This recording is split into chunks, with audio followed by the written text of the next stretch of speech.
Welcome to shadow news. ముందుగా headlines చూద్దాం. Mangalagiri TDP ఆఫీస్పై దాడి కేసు సిఐడి విచారణకు సజ్జల అవినాష్ హాజరు. గుంటూరు సిఐడి ప్రాంతీయ కార్యాలయంలో విచారణ.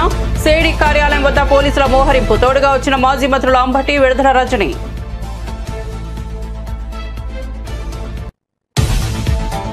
సరిహద్దుల్లో పాక్ కాల్పులు. తెలుగు జవాన్ వీరమరణం. జమ్మూ కాశ్మీర్లో పాకిస్తాన్ జరిపిన కాల్పుల్లో తెలుగు జవాన్ మురళీ నాయక్ మృతి. వీర జవాన్ మురళీ నాయక్ తల్లిదండ్రులతో ఫోన్లో మాట్లాడిన సీఎం చంద్రబాబు. మురళీ కుటుంబానికి రాష్ట్ర ప్రభుత్వం అండగా ఉంటుందని హామీ. అది మాకు సంబంధం లేని విషయం అన్న జేడీ వాన్స్. భారత్ పాకిస్తాన్ మధ్య ఉద్రిక్తత పరిస్థితులపై అమెరికా ఉపాధ్యక్షుడు ఆసక్తికర వ్యాఖ్యలు. ఈ విషయంలో అమెరికా ఎట్టి పరిస్థితుల్లో జోక్యం చేసుకోదని స్పష్టీకరణ. ఇరు దేశాలు అగ్రరాజ్యం నియంత్రణలో లేవన్న జేడీ వాన్స్. త్రివిధ దళాధిపతులు సిడిఎస్ తో రాజ్నాథ్ సింగ్ భేటీ. ఉదయం ఢిల్లీలో త్రివిధ దళాధిపతులు సిడిఎస్ తో రక్షణ మంత్రి సమావేశం. సరిహద్దు ప్రాంతాల్లో పాక్ దాడులను తిప్పికొట్టిన భారత బలగాలు. భారత సైన్యం దాయాది దాడులు తిప్పికొట్టిన కొన్ని గంటల్లోనే ఈ భేటీ. నమ్ముకున్న పాకిస్తాన్ ముంచేసిన చైనా. పేలకుండా తుస్సుమన్న చైనా మిసైల్. పాక్ ప్రయోగించిన చైనా క్షిపణులు విఫలం.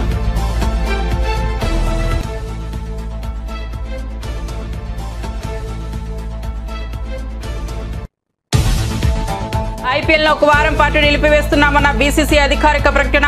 భారత్ పాక్ మధ్య తీవ్ర ఉద్రిక్తతలు. సరిహద్దుల్లో యుద్ధ వాతావరణం. ఐపీఎల్ నిర్వహణపై కీలక నిర్ణయం తీసుకున్న బీసీసీఐ. దేశ భద్రత కంటే ఏది ముఖ్యం కాదన్న భారత క్రికెట్ బోర్డు. ఇక వార్త వివరాల్లోకి వెళ్తే, పాకిస్తాన్ వాడిన టర్కీకి చెందిన సోంగర్ యువియవి డ్రోన్లను భారత సాయుధ దళాలు విజయవంతంగా తిప్పికొట్టినట్లు కల్నల్ షోఫియా ఖురేషి తెలిపారు. పంజాబ్లోని బఠిండా సైనిక స్థావరంపై దాడి చేయడానికి పాక్ డ్రోన్ ప్రయత్నించగా అది విఫలమైంది. భారత దళాలు కైనెటిక్, నాన్ కైనెటిక్ పద్ధతులను ఉపయోగించి ఈ డ్రోన్ నిఘాదారులను అడ్డుకున్నాయి. ఇవి నిఘా సేకరణ కోసం పంపిన యుఏవిఎస్ అని గుర్తించిన భారత బలగాలు వాటిని తక్షణమే నిర్వీర్యం చేసినట్లు తెలిపారు. इस्तेमाल घुसपैठ का प्रयास करने के लिए किया गया। भारतीय सशस्त्र बलों ने काइनेटिक्स व नॉन काइनेटिक साधनों का उपयोग करके इनमें से कई ड्रोन्स को मार गिराया। इतने बड़े पैमाने पर हवाई घुसपैठों का संभावित उद्देश्य वायु रक्षा प्रणालियों का परीक्षण करना और खुफिया जानकारी इकट्ठा करना था। ड्रोन के मलबे की फोरेंसिक जांच की जा रही है। प्रारंभिक रिपोर्ट्स से पता चलता है कि वे तुर्की के असीस गार्ड सोंगर ड्रोन्स हैं। इसके उपरांत रात में पाकिस्तान के एक सशस्त्र यूएवी ने भटिंडा सैन्य स्टेशन को निशाना बनाने की कोशिश भी की, जिसे पकड़ा गया और उसे निष्क्रिय कर दिया गया। पाकिस्तानी हमले के जवाब में पाकिस्तान में 4 हवाई रक्षा स्थलों पर सशस्त्र ड्रोन्स लॉन्च किए गए। इनमें से एक ड्रोन एडी रडार को नष्ट करने में सक्षम रहा।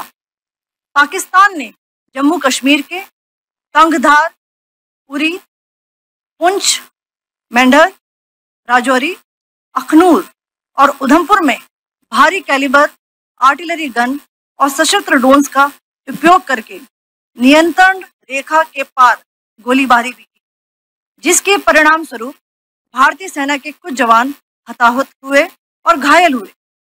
भारतीय जवाबी कार्रवाई में पाकिस्तानी सेना को भी बड़ा नुकसान पहुंचाया गया। इसके अलावा पाकिस्तान का गैर जिम्मेदाराना व्यवहार फिर से सामने आया।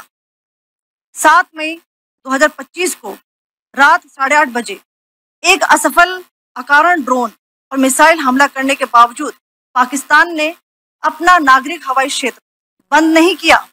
पाकिस्तान अपने नागरिक विमानों को ढाल के रूप में इस्तेमाल कर रहा है, जबकि उसे अच्छी तरह से पता है कि भारत पर उसके हमले से हवाई रक्षा की तीव्र प्रतिक्रिया होगी। यह भारत और पाकिस्तान के बीच अंतर्राष्ट्रीय सीमा के पास उड़ान भरने वाले अंतर्राष्ट्रीय उड़ानों सहित नागरिक विमानों के लिए सुरक्षित नहीं है। यहाँ स्क्रीन शॉट में पंजाब सेक्टर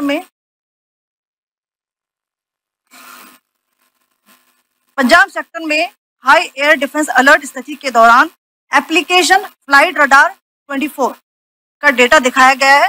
जैसा कि आप देख रहे हैं यहाँ पर भारतीय पक्ष का हवाई क्षेत्र घोषित बंद के कारण नागरिक हवाई यातायात से पूरी तरह से रहित है। कराची और लाहौर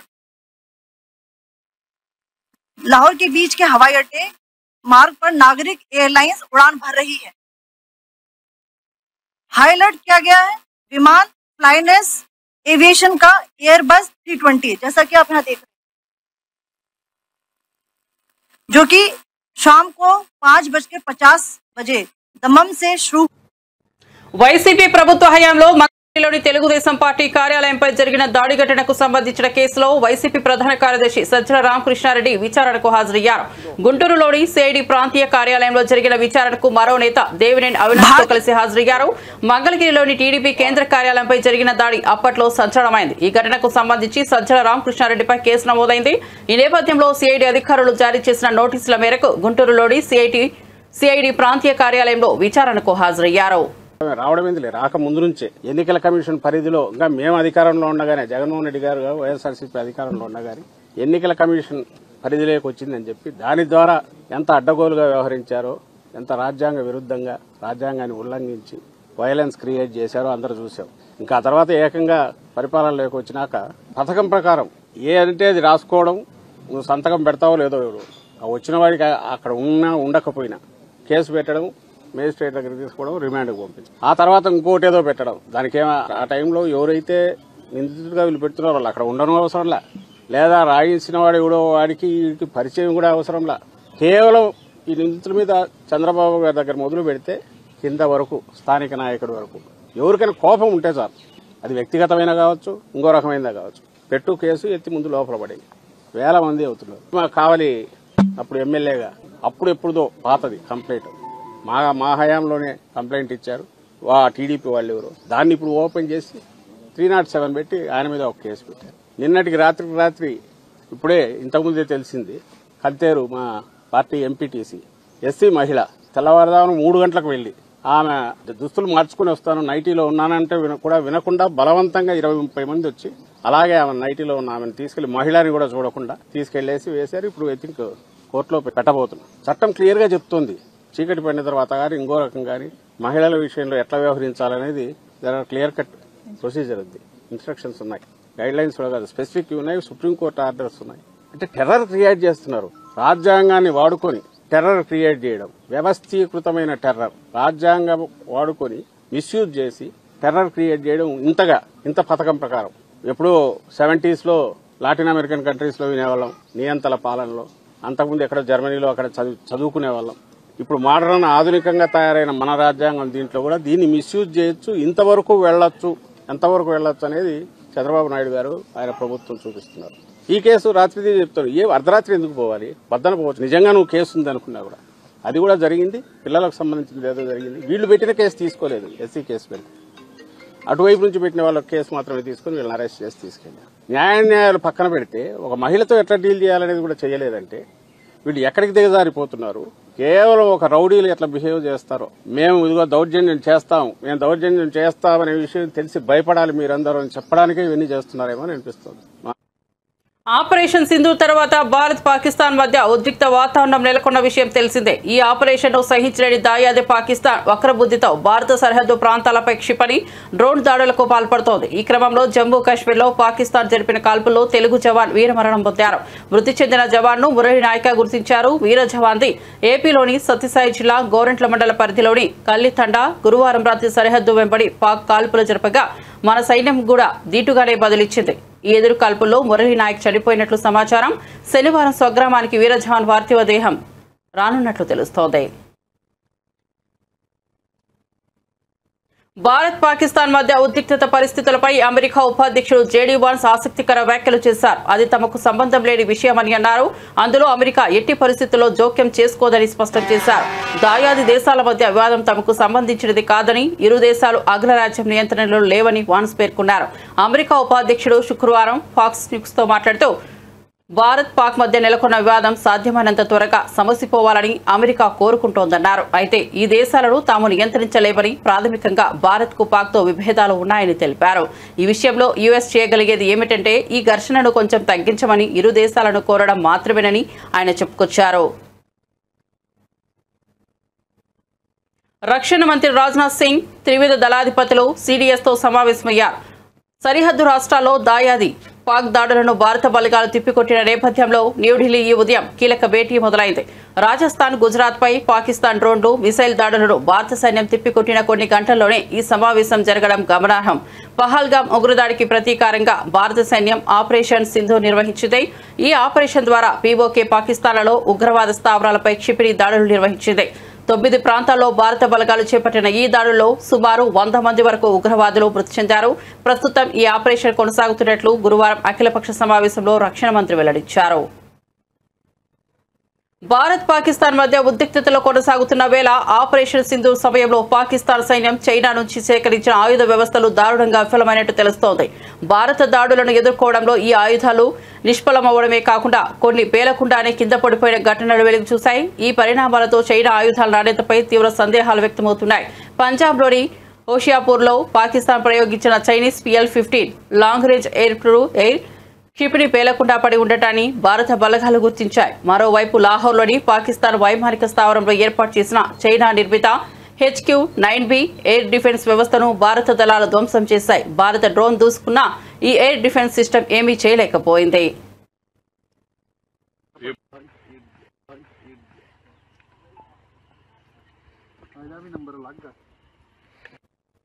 దేశ రక్షణ కోసం ఆపరేషన్ సింధూర్లో భాగంగా ప్రాణాలు అర్పించిన వీర జవాన్ పెనుగొండ నియోజకవర్గం గోరంట్ల మండలం కల్లితండాకు చెందిన మురళీ నాయక్ మృతి పట్ల ఏపీ ముఖ్యమంత్రి చంద్రబాబు తీవ్ర సంతాపాన్ని వ్యక్తం చేశారు. ఈ మేరకు ఆయన మురళీ నాయక్ ఆత్మకు శాంతి చేకూరాలని ప్రార్థిస్తూ శ్రద్ధాంజలి ఘటించారు. ముఖ్యమంత్రి చంద్రబాబు అమర జవాన్ మురళీ నాయక్ తల్లిదండ్రులు శ్రీమతి జ్యోతిబాయి, శ్రీరామ్ నాయక్తో కలిసి ఫోన్లో మాట్లాడారు. పుత్రశోకంలో బాధపడుతున్న వారిని ఆయన ఓదార్చారు. అతి చిన్న వయసులోనే కేవలం 25 ఏళ్లకే దేశం కోసం మురళీ నాయక్ తన ప్రాణాలను త్యాగం చేశాడని పేర్కొన్నారు. అందులో చేరిన వ్యక్తుల్లో మన తెలుగు బిడ్డ మురళీ నాయక్ ఈ జిల్లా వాసి. ఆ మురళీ నాయక్ ప్రాణాలు కోల్పోవడం చాలా బాధేస్తుంది. ఈరోజు మీరు చూసినప్పుడు జమ్మూ కాశ్మీర్ సరిహద్దుల్లో పాకిస్తాన్ జరిపిన కాల్పుల్లో మన ఉమ్మడి జిల్లాకు సంబంధించిన వ్యక్తి నిన్న చనిపోయారు. గోరంట్ల మండలం కల్లి తండాకు చెందినటువంటి మురళీ నాయక్ వీర మరణం, దేశం కోసం చనిపోయారు. బాధేస్తుంది. వాళ్ళ తల్లిదండ్రులతో ఇప్పుడే నేను మాట్లాడాను. తల్లి వచ్చి జ్యోతిబాయ్, తండ్రి వచ్చి రామ్ నాయక్. వారికి నా ప్రగాఢ సానుభూతి తెలియజేస్తున్నా. ఈ రాష్ట్రం, ప్రభుత్వం, సమాజం మీకు అండగా ఉంటామని ఈ సభా సమావేశంలో హామీ ఇస్తున్నానని చెప్పి కూడా నేను మీకు తెలియజేసుకుంటున్నాను. 2 సంవత్సరాలు ఆర్మీలో ఉన్నాడు. ఎనలేని సేవలు అందించాడు. ప్రజాస్వామ్యంలో ప్రపంచంలో ఎక్కడ కూడా హింసకు తావు లేదు. అందరూ కూడా ప్రగతిలో పోటీ పడవలసిన అవసరం ఉంది. దేశాన్ని అభివృద్ధి చేసుకుని ప్రజలకు మెరుగైన జీవన ప్రమాణాలు అందజేయాల్సిన విషయం ఉండాలి. కానీ ఎక్కడికక్కడ కవ్వింపు చర్యలు చేయడం, లేనిపోని సమస్యలు క్రియేట్ చేయడం చాలా బాధేస్తుంది. అయితే ఇలాంటి జరిగినప్పుడు మనం అందరం కూడా అండగా ఉండాలి. దేశభక్తితో ముందుకు పోవాల్సిన అవసరం ఉంది. మన రాష్ట్రంలో ఉండే అన్ని ప్రాంతాలు కూడా అప్రమత్తంగా ఉండాలి. దేశం చేసే పోరాటానికి ప్రతి ఒక్క వ్యక్తి సంఘీభావాన్ని తెలియజేయాలి. అండగా ఉంటామని నినదించి చెప్పాల్సిన అవసరం ఉందని చెప్పి కూడా నేను మీకు తెలియజేస్తున్నాను. భారత్ మాతాకి, భారత్ మాతాకి, భారత్ మాతాకి. అదే సమయంలో ఎవరైతే చనిపోయారో, వీర మరణం పొందారో వారి కోసం 2 నిమిషాలు మురళీ నాయక్ ఆత్మకు శాంతి కలగాలని కుటుంబ సభ్యులకు ప్రగాఢ సానుభూతి తెలియజేసుకుంటూ, ప్రస్తుతం జరుగుతున్న టాటా IPL 2025ను తక్షణమే వారం రోజుల పాటు నిలిపివేస్తున్నట్లు భారత క్రికెట్ కంట్రోల్ బోర్డు అధికారిక ప్రకటన చేసింది. ఇటీవలి ఉగ్రదాడి, పాకిస్తాన్ సాయుధ బలగాల దుండగులకు చర్యలు, సరిహద్దు ఉద్రిక్తతల నేపథ్యంలో దేశ భద్రతకు అత్యంత ప్రాధాన్యతనిస్తూ ఈ నిర్ణయం తీసుకున్నట్లు తెలిపింది. ఈ మేరకు BCCI ఒక ప్రకటన విడుదల చేసింది. IPL పాలక మండలి అన్ని కీలక భాగస్వాములతో సంప్రదింపులు జరిపిన తరువాత ఈ నిర్ణయానికి వచ్చినట్లు BCCI గౌరవ కార్యదర్శి దేవజిత్ సైకియా విడుదల చేసిన ప్రకటనలో పేర్కొన్నారు. చాలా ఫ్రాంచైజీస్ తమ ఆటగాళ్ల ఆందోళనలు, మనోభావాలను తెలియజేశాయని, అలాగే ప్రసాదదారులు ప్రసారదారులు, స్పానర్లు, అభిమానుల అభిప్రాయాలను కూడా పరిగణలోనికి తీసుకున్నామని వివరించారు. పరిస్థితిని సమగ్రంగా అంచనా వేసిన తర్వాత సంబంధిత అధికారులు, భాగస్వాములతో చర్చించి టోర్నమెంట్ కొత్త షెడ్యూల్, వేదికల వివరాలను త్వరగా ప్రకటిస్తామని వెల్లడించారు. निर्णय लिया है कि आईपीएल को अभी फिलहाल 1 सप्ताह के लिए स्थगित किया गया है। उसके बाद जो स्थिति है उसका जायजा लेके सरकार से विचार विमर्श करके जो हमारे स्टेक होल्डर्स हैं, फ्रेंचाइजी और ब्रॉडकास्टर, इन सबसे बात करके नए शेड्यूल की घोषणा की जाएगी। मौजूदा परिस्थिति में हमने ये तय किया है कि अभी जो स्थिति है उसको देखते हुए इसको जो है निलंबित कर दिया जाए। उसी दृष्टि से इसको निलंबित किया गया है। और जहाँ तक सुरक्षा की बात है तो हमें भारतीय सेना पे गर्व है और बीसीसीआई पूरी तरह से दृढ़ता के साथ सरकार और सेना के साथ खड़ी हुई है और हमारा पूर्ण समर्थन है उनको। और जिस तरह से हमारी सेनाओं ने जो वीरता का परिचय दिया है, जिस तरह से हमारी सेनाओं ने मुकाबला करके परास्त लोगों को किया है, तो हम पूरी तरह से उसका समर्थन करते हैं और उसके साथ हैं। जहाँ तक नई डेट्स उन सबका सवाल है तो हम कंसल्ट करेंगे सबसे और नई डेट्स की घोषणा उस दृष्टि से करेंगे। हम धन्यवाद करना चाहते हैं हमारे ब्रॉडकास्टर का, जियो टीवी का, और दूसरा जो है ये टाटा आईपीएल जो टाटा स्पॉन्सर है, और बाकी से हमारे जो फैंस हैं सबका, कि उन्होंने जो है ऐसे मौके पे इस मामले में अपना हमारा साथ दिया, क्योंकि फ्रेंचाइजी वगैरह ने भी तमाम चिंताएं प्रकट की थी खिलाड़ियों को लेके, तो सबको ध्यान में रख के निर्णय लिया गया है। सर रीशेड्यूल होगा, रीवर्क होगा, वेन्यू क्या इंडिया ही रहने वाला है कि एक अलग जोन, या ऐसी पॉसिबिलिटीज भी है कि बीसीसीआई एक्सप्लोर करेगा आईपीएल को देश से बाहर ले जाने के लिए? नहीं, देखिए अभी ऐसा कुछ था नहीं। नया शेड्यूल जो बीसीसीआई के सेक्रेटरी मिस्टर सैकिया ने प्रेस नोट जारी किया है उसमें स्पष्ट है कि जो नया शेड्यूल बनाया जाएगा उसमें सारा विचार विमर्श करके ही जो है नया शेड्यूल बनाया जाएगा। जो स्टेक होल्डर्स हैं उन सबसे बात करके उस दृष्टि से जो है नए शेड्यूल की घोषणा की जाएगी और निश्चित रूप से नया शेड्यूल आएगा, लेकिन उस समय परिस्थितियों आकलन करके हम निर्णय लेंगे। सर अगर क्योंकि आपको नया शेड्यूल बनाना पड़ेगा तो विंडो हम कहाँ देख रहे हैं, क्योंकि हमारे इंडिया के लगातार बैक टू बैक मैचेस है, इंडिया को इंग्लैंड जाना है। नहीं, विंडो तो हमने कर लेंगे, विंडो की कोई समस्या नहीं है, क्योंकि जितने और बोर्ड हैं वो पूरी तरह से सहयोग करते हैं हमारे साथ। तो ये विशेष परिस्थितियों में लिया गया निर्णय है, इसलिए विंडो वगैरह की समस्या नहीं आएगी।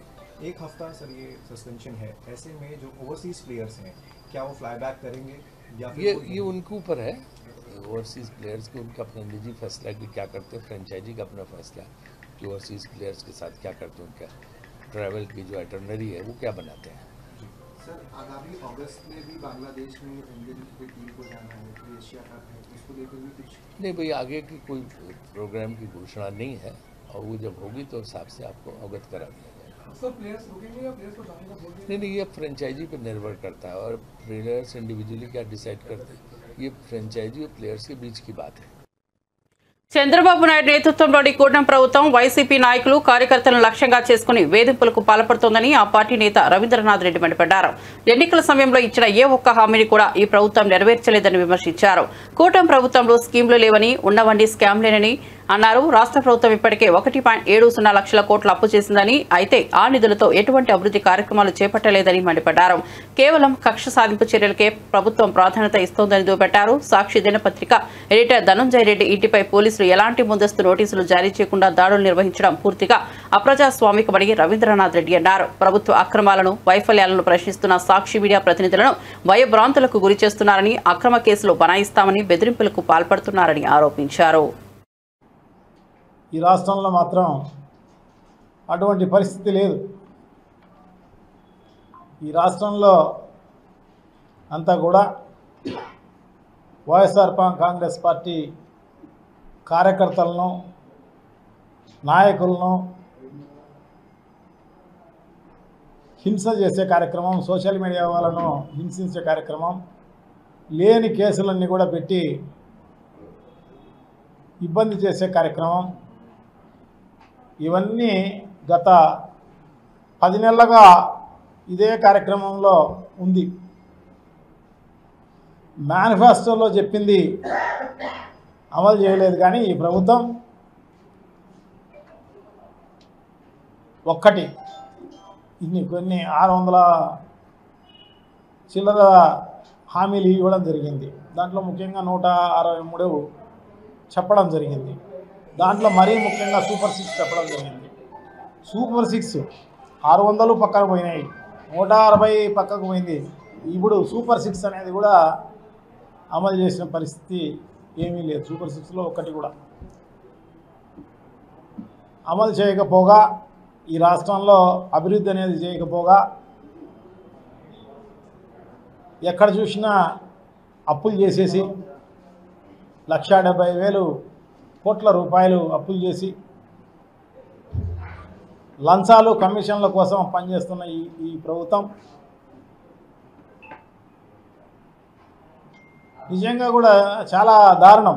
ప్రజలు ఎవరు కూడా ఇట్లా ఊహించలే. సో ఆ రకంగా చేస్తున్న ఈ దుర్మార్గమైన చర్యలను తీవ్రంగా ప్రతి ఒక్కరూ కూడా, ప్రజలందరూ కూడా ఖండించాల్సిన అవసరం తప్పకుండా ఉంది. దీనికి పరాకాష్ఠగా సాక్షి పత్రిక పైన సంపాదకుని ఇంటిపైన పడి వాళ్ళ కుటుంబ సభ్యులందరినీ కూడా భయభ్రాంతులను చేసే కార్యక్రమం చేసిన పరిస్థితి. సర్చ్ వారెంట్ లేదు, ఏమీ లేదు. ఏమంటే సాక్షి పత్రిక అనేది ప్రజల ఏదైతే ఈ సూపర్ 6 అమలు చేయలేదో ఇది మతికి చేస్తూ ప్రజలకు మేలు చేసే విధంగా, ఈ ప్రభుత్వాన్ని క్వశ్చన్ చేసే విధంగా రాస్తున్న పత్రిక తప్ప వేరే ఏం లేదు. సో తనకు అనుకూలంగా లేదని చెప్పేసేసి, అంటే పచ్చపత్రిక మాదిరి బాకా ఊదలేదని సంపాదకుని ఇంటిపైన సర్చ్ వారెంట్ లేకుండా ఇంటిపైన దారుణంగా దండయాత్ర చేసే కార్యక్రమం. సో అదే కాకుండా సాక్షి విలేకరులను ఇబ్బంది చేసే కార్యక్రమం, సోషల్ మీడియా వాళ్ళను ఇబ్బంది చేసే కార్యక్రమం, ఎక్కడ పడితే అక్కడ కేసులు పెట్టే కార్యక్రమం, క్వశ్చన్ చేసే వాళ్ళందరినీ కూడా భయభ్రాంతులను చేసే కార్యక్రమంలో భాగంగానే ఈ కేసులు, దొంగ కేసులన్నీ పెట్టి ఒకటి కాదు, ఒక్కొక్కరి పైన 10 కేసులు, 15 కేసులు, 15 ఊర్లలో. భారత్ పాకిస్తాన్ సరిహద్దుల్లో పెరుగుతున్న ఉద్రిక్తతలు, పౌరుల మరణాలపై జమ్మూ కాశ్మీర్ మాజీ ముఖ్యమంత్రి మెహబూబా ముఫ్తీ తీవ్ర ఆగ్రహం వ్యక్తం చేశారు. నేడు శ్రీనగర్లో ఏర్పాటు చేసిన విలేకరుల సమావేశంలో ఆమె భావోద్వేగానికి గురై కన్నీటి పర్యంతమయ్యారు. ఇరు దేశాలు తక్షణమే సంయమనం పాటించాలని, చర్చల ద్వారా సమస్యలను పరిష్కరించుకోవాలని ఆమె విజ్ఞప్తి చేశారు. సరిహద్దుల్లో అమాయక పౌరులు, ముఖ్యంగా చిన్నారులు ప్రాణాలు కోల్పోవడం అత్యంత విచారకరమని మెహబూబా ముఫ్తీ అన్నారు. సరిహద్దుల్లో జరుగుతున్న మరణాలు విచారకరం. ప్రాణాలు కోల్పోతున్న అమాయక చిన్నారుల తప్పేంటి? తక్షణమే సంయమనం పాటించడం, ఉద్రిక్తతలను తగ్గించడం చాలా అవసరమని పేర్కొన్నారు. ప్రస్తుత పరిస్థితిని విజ్ఞతతో అదుపులోకి తీసుకురావడం అత్యంత కీలకమని ఆమె పేర్కొన్నారు. अयान अरूबा जो ट्विंस हैं खेल रहे थे, तो उसके बाद उनकी खून से लथपथ लाश है. इसी तरह इर्तिजा अब्बास 7 साल का बच्चा जो उस पार के वहाँ कश्मीर का है. तो मुझे समझ नहीं आता है कि इसमें ये जो हालात हैं इसमें बच्चों का क्या कसूर है, औरतों का क्या कसूर है जो इस वक्त इस क्रॉस फायर में फंस रहे हैं, मुश्किलात में हैं.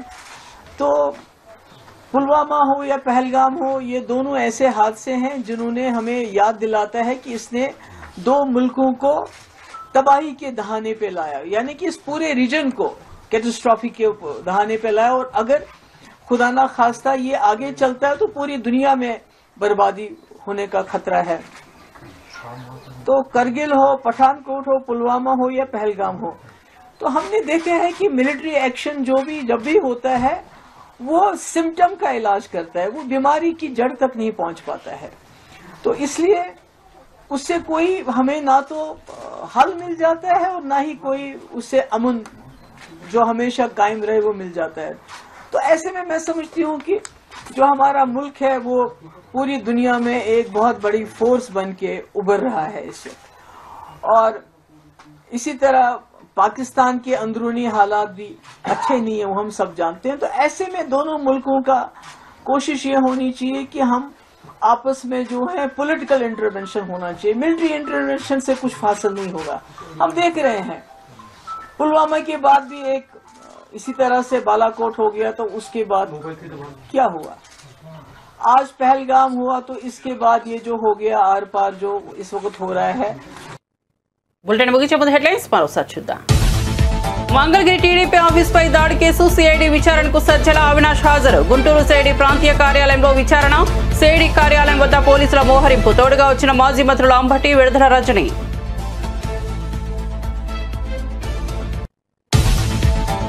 సరిహద్దుల్లో పాక్ కాల్పులు, తెలుగు జవాన్ వీరమరణం. జమ్మూ కాశ్మీర్లో పాకిస్తాన్ జరిపిన కాల్పుల్లో తెలుగు జవాన్ మురళీ నాయక్ మృతి. వీర జవాన్ మురళీ నాయక్ తల్లిదండ్రులతో ఫోన్లో మాట్లాడిన సీఎం చంద్రబాబు. మురళీ కుటుంబానికి రాష్ట్ర ప్రభుత్వం అండగా ఉంటుందని హామీ. అది మాకు సంబంధం లేని విషయం అన్న జేడీ వాన్స్. భారత్ పాకిస్తాన్ మధ్య ఉద్రిక్తత పరిస్థితులపై అమెరికా ఉపాధ్యక్షుడు ఆసక్తికర వ్యాఖ్యలు. ఈ విషయంలో అమెరికా ఎట్టి పరిస్థితుల్లో జోక్యం చేసుకోదని స్పష్టీకరణ. ఇరు దేశాలు అగ్రరాజ్యం నియంత్రణలో లేవన్న జేడీ వాన్స్. త్రివిధ దళాధిపతులు సిడిఎస్ తో రాజ్నాథ్ సింగ్ భేటీ. ఉదయం ఢిల్లీలో త్రివిధ దళాధిపతులు సిడిఎస్ తో రక్షణ మంత్రి సమావేశం. సరిహద్దు ప్రాంతాల్లో పాక్ దాడులను తిప్పికొట్టిన భారత బలగాలు. భారత సైన్యం దాయాది దాడులు తిప్పికొట్టిన కొన్ని గంటల్లోనే ఈ భేటీ. నమ్ముకున్న పాకిస్తాన్ ముంచేసిన చైనా. పేలకుండా తుస్సుమన్న చైనా మిసైల్. పాక్ ప్రయోగించిన చైనా క్షిపణులు విఫలం.